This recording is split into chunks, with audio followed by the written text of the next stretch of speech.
Recipe आपली सांडग्याची भाजी. आपण सांडगे घरी बनवलेले त्याची भाजी काय. तर आता आपण त्याला गॅस चालू करून पहिलं भाजून घेऊया. कढई ठेवली आपली, गरम होतंय, मग तेल टाकून थोडस भाजून घ्यायचं. तर आता आपण गॅस चालू करून कढई ठेवून घेतलेली, तिला गरम होऊन देऊया आणि मग ही सांडगं त्यात टाकून पहिले जरा भाजून घेऊया.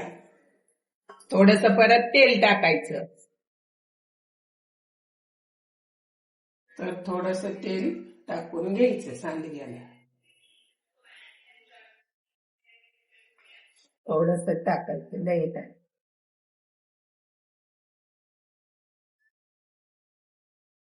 तर आता आपले सांडगे भाजून झाले, त्याला आपण काढून घेऊया.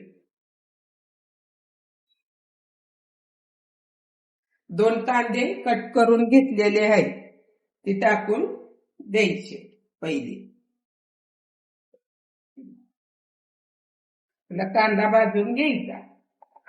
तर याला आपण तेल टाकून कांद्याला घ्यायचं, हलवून घ्यायचं. त्यात थोडीशी जिरी आणि मोहरी पण टाकून घ्यायची. जिरी मोहरी थोडी टाकून द्यायची, ती बी भाजून घ्यायची त्यात आणि हलवून घ्यायचं. आपल्याला थोडा लसूण पण टाकून घ्यायचा.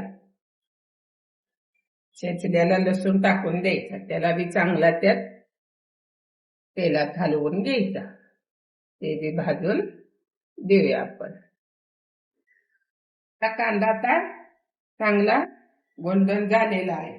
तर आता ही सांडगा आपण त्यात सोडून द्यायचा. त्याला पण चांगलं त्यात आता हलवून घ्यायचं तेलात, म्हणजे चांगला कांदा ती सगळं परत एकदम छान पैकी आता झालेला आहे. त्याला आता आपण चटणी टाकून द्यायची, 1-1.5 चमचा. त्याला चवीनुसार मीठ. त्याला बी चांगलं असं करून हलवून घ्यायचं. सगळं आपलं छान पैकी आता ही झालेलं आहे. त्याला चांगलं आता हलवत झालं की थोडीशी कोथिंबीर टाकून द्यायची त्याला वरनं.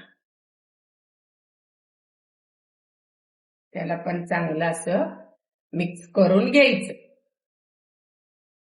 आणि मग 1-1.5 चमचा शेंगदाण्याचा कूट टाकून द्यायचा. आता तुम्हाला ह्यात सुक्क पाहिजे तर सुक्क पण करू शकता आणि थोडं रस्सा पाहिजे तर ते पण करू शकता. काही चांगलं ही झालेलं आहे. याला आपण 1-1.5 वाटी पाणी टाकून द्यायचं.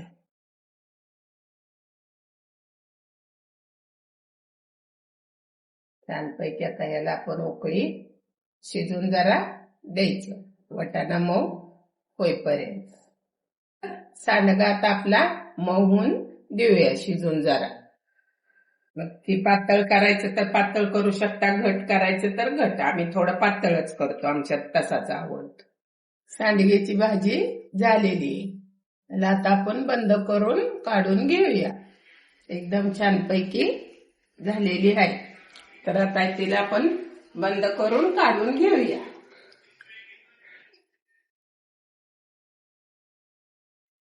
तर आता आपली भाजी करून झालेली आहे सांडग्याची, काढून घेतलेली. एकदम खायला पण छान लागते, सुकी पण एकदम भारी लागते. आपण उडदाचे पापड घरी केलेले आहेत आणि हे उपासाचे केलेले तांदळाचे, बटाट्याचे. तर हे आपलं घरचं सांडगं ही सगळं बनवलेलं आहे. ती तुम्ही बी एकदा नक्की करून बघा. लाईक करा, शेअर करा, कमेंट करा, सबस्क्राईब करा आणि पालक पनीरची पण उद्या टाकी.